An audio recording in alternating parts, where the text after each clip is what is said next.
Dito naman sa dik, mga sadik sa connection. May dalawa lang sa speed sensor, skip wins.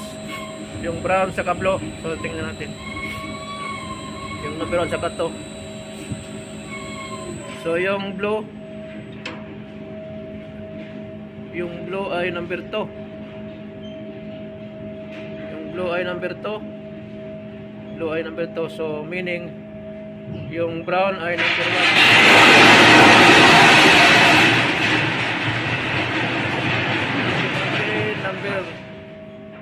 Number 2. Number 2